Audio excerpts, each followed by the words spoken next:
Okey para pelajar, ini yang seterusnya cikgu tadi dah terangkan mengenai ubahan langsung.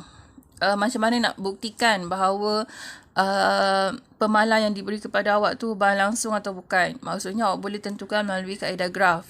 Kalau graf tu ialah straight line melalui asalan, maka dia adalah ubahan langsung. Kalau tak nak guna graf, awak boleh gunakan Y bahagi dengan X. Okey, kalau semua pasangan tu awak bahagi Y bahagi X dapat pemalaran yang sama, jawapan yang sama, maka dia adalah ubahan langsung. Kalau dia tak sama, maksudnya dia bukan ubahan langsung. Okey, Y bahagi dengan X sama dengan K. Okey, ini contoh soalan. Macam mana nak menjawab soalan-soalannya?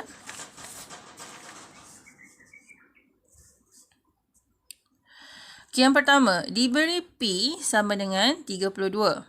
Apabila Q sama dengan 4, ungkapkan P dalam sebutan Q jika, dia kata ungkapkan P dalam sebutan Q jika P berubah secara langsung dengan Q kuasa 3. Awak semua tahu kan, kalau dia kata ungkapkan P dalam sebutan, maksudnya dia nak P sama dengan lah. Kan, ungkapkan P dalam sebutan Q jika P berubah secara langsung dengan Q kuasa 3. Okey, pada contoh-contoh dekat depan tadi, kita pakai Y dan juga X. Tapi sebenarnya, kalau nak pakai huruf lain pun boleh. Tak semestinya Y dan juga tidak semestinya X. Jadi untuk soalan awak yang ni, dia pakai P dan juga Q kuasa 3. Berubah secara langsung. Kan, berubah secara langsung. Tadi awak tahu. Dia contoh kat atas ni. Okey, tadi awak tahu kan dia punya persamaan ialah Y sama dengan KX. Dia asalnya kan macam ni. Pemalar sama dengan Y bahagi X. Jadi bila awak jadikan bentuk persamaan, X ni naik atas. Jadi Y sama dengan KX. Ini untuk ubah langsung langsung. Jadi yang ini, bila P berubah secara langsung dengan Q kuasa 3, persamaan awak ialah P berubah secara langsung Q kuasa 3. Itu persamaan dia. Okey, P samakan juga dengan atas tadi sebenarnya. Sekarang ni awak punya Y ialah P. Lepas tu sini K. Dan X awak sekarang ialah Q kuasa 3. Macam tu. Okey. Then, belum habis lagi. Okey, macam mana kita nak lengkapkan persamaan ni? Yang pertama, awak punya step, awak mestilah mencari K. Mesti cari K ni berapa. Macam mana nak cari K? Gunakan nilai P dan nilai Q yang dia bagi ni. Guna nilai P dengan nilai Q ni. Dia kata P sama dengan 32, Q sama dengan 4. Substitute ganti. P sama dengan 32, Q sama dengan 4. Q sama dengan 4 kan? Q kuasa 3 kan? Maka 4 kuasa 3 lah. Okay, cikgu selesaikan. 4 kuasa 3, 64. 32 sama dengan 64K. Jadi K sama dengan 64 ni pindah lah. Pindah-pindah ni macam biasa 64 ni pindah. Jadi maksudnya 32 bahagi 64. Dapat berapa? 32 bahagi 64. Dapat 0.5 ataupun 1/2. 1/2. Jadi masukkan balik 1/2 K awak ni dalam ni. P sama dengan 1/2 Q kuasa 3. Barulah lengkap jawapannya. Jadi P berubah secara langsung dengan Q kuasa 3 ni, awak tak bolehlah bagi jawapan awak macam ni saja.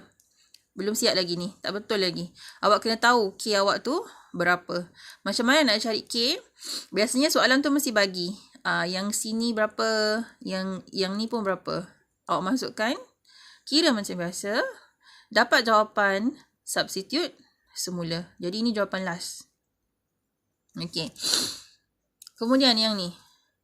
P berubah secara langsung dengan punca kuasa 2Q. Okey, P berubah secara langsung. Punca kuasa 2Q. Punca kuasa 2Q. Okey. Jadi sama juga macam yang tadi. Awak kena cari K dulu kan. Guna nilai-nilai P yang dia bagi tadi. P sama dengan 32. Okey, Q-nya tadi sama dengan 4. Okey, punca kuasa 4 berapa? Punca kuasa 2 bagi 4? 2 kan? Okey, 2. K, maka K sama dengan 2 pindah, jadi bahagi 32 bahagi 2. 32 bahagi 2 dapat 16. Jadi tulis balik. P sama dengan 16 Q. Punca kuasa Q. Okey. Macam tu. Cari dulu K dia apa. Okey, next. Diberi S berubah secara langsung dengan T kuasa 1/3 jika S sama dengan 1/2 apabila T sama dengan 27. Hitung nilai S apabila T sama dengan 64. Okey, jangan pening dulu. Kita buat dulu persamaan ni. Dia kata S berubah secara langsung dengan T kuasa 1/3. Jadi S berubah secara langsung dengan T kuasa 1/3. Okey, kejap. Cikgu nak refresh. Awak ingat tak masa belajar indeks dulu? Kalau dia kuasa 1/3, maksudnya dia apa sebenarnya? Maksudnya dia apa? Maksudnya dia punca kuasa 3. Ingat kan? Kalau dia 1/2, maksudnya dia punca kuasa 2. Jadi kuasa 1/3 ni sebenarnya ialah punca kuasa 3 T. Okey. Jadi sekarang kita kena cari dia punya K dulu. Dia punya K.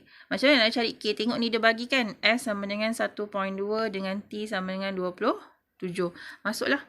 S sama dengan 1.2. T dia 27. Okey. Awak tekan punca kuasa 3 bagi 27. 3. Okey, 3. So, K sama dengan 1.2 bahagi 3. Jadi, 1.2 bahagi 3. Dapat 0.4 ataupun 2/5.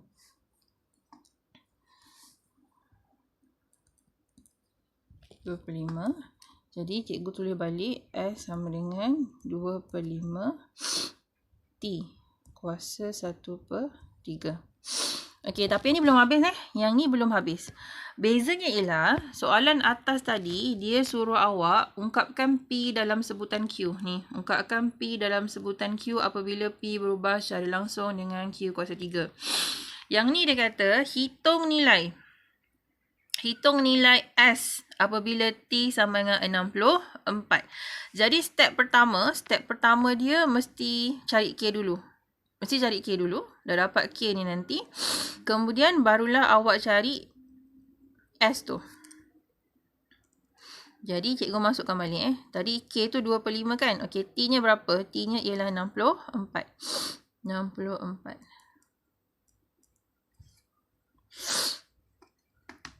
Jadi punca kuasa 3 64 ialah 4. Sini 4 2/5 darab 4. Jadi 4 darab 2/5 dapat 8/5. Jadi S sama dengan 8/5. Okey. Ini sebenarnya cara yang pertama. Dia ada cara yang kedua. Cara yang kedua macam ni. Okey, ini tekniknya maksudnya awak cari K dulu. Okey, awak cari K dulu. Kan, dah dapat K ni, dah dapat persamaan ni. Kemudian barulah awak cari apa yang dia suruh.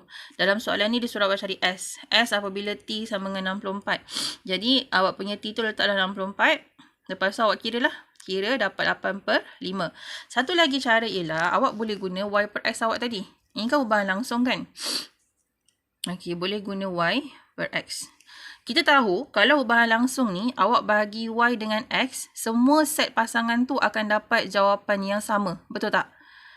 Semua pemalar dia akan sama. Macam kita kira yang tadi lah. Y bahagi X sentiasa dapat 2. Jadi awak boleh guna macam ni. Y per X sama dengan Y per X. Okey, Y per X yang pertama tu awak ambil yang soalan ni bagi. S dia 1.2. Cikgu ni y per x pula. Ni kat sini dia pakai s dengan t. Jadi sini s dengan s per t, s per t. T dia t1/3. Okey, jadi s dia kat sini berapa tadi? S dia 1.2. T dia 27 kuasa 1/3. Yang S dekat sini dia nak suruh cari. Kemudian T dia sama dengan 64 1/3. Okey, ni. Cikgu dah letak ni. Nampak? Ini S yang pertama daripada soalan. 1.2 dengan 27 kuasa 1/3. Ini yang kedua. Dia suruh awak cari S apabila T sama dengan 64. Okay, yang ni boleh settlekan. 1.2. Tadi 27. 3 kan jawapan dia kan? Punca kuasa 3, 27. 3. 64 tadi. Punca kuasa 3, 64. 4. Okay, dapat macam ni nak buat apa? Kanan kiri ada pecahan. Darat silang lah. 1.2 darab 4. 4.8. 3 darab S, 3S lah. So, S sama dengan 4.8 bahagi 3.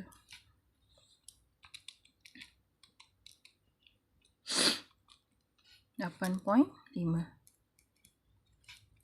Sama kan?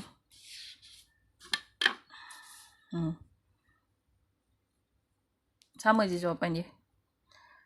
Cara yang berbeza, tapi mempunyai dapat jawapan yang sama. Jadi awak nak pakai yang mana? Nak guna yang ni boleh. Y per X sama dengan Y per X. Ikutlah kalau dia bagi S dengan T, awak pun guna S dengan T juga. Kemudian ataupun cari K dulu. Lepas tu baru cari apa yang dia suruh. Nak guna yang mana satu.